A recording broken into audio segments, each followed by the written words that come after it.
Ape nagbukas din ng saloobin sa girls.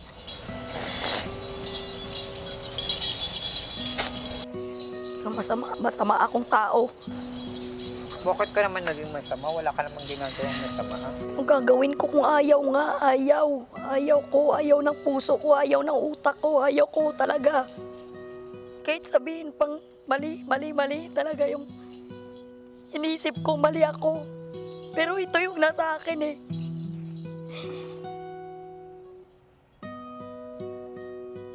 Hindi ko nga rin alam kung bakit ako ganito eh.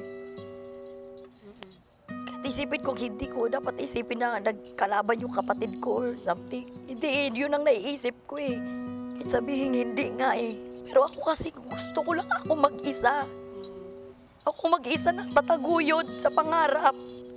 Nasanay na ako mag-isa. Gusto ko hanggang dulo. May bigay ko sila na sila lang ba ako mag-isa. Sa patuloy na pagiging emosyonal ng kapatid, si Mark hindi na din maiwasang maapektuhan.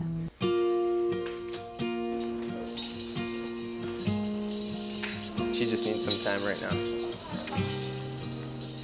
Ang girls na lang muna kuya mag-ano sa kanya. Tapos pag sa palagay mo okay na, so dun mo igagrab.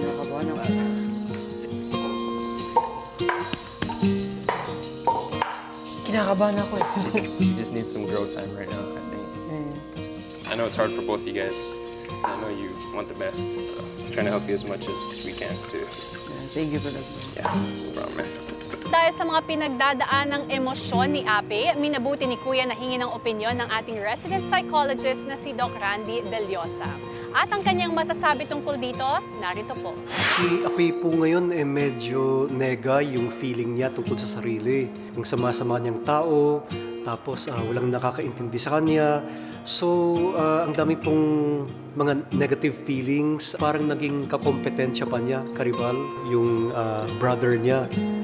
So imagine, ka-2-in-1 niya, pero feeling niya, siya pa yung kalaban niya. So that's very difficult for Ape. Medyo masyadong fragile yung self-esteem niya eh.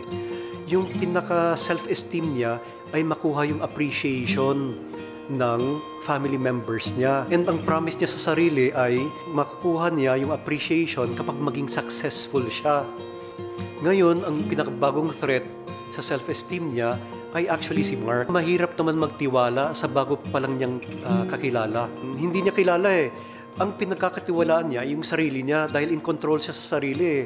Pero as a pair, hindi na niya sigurado.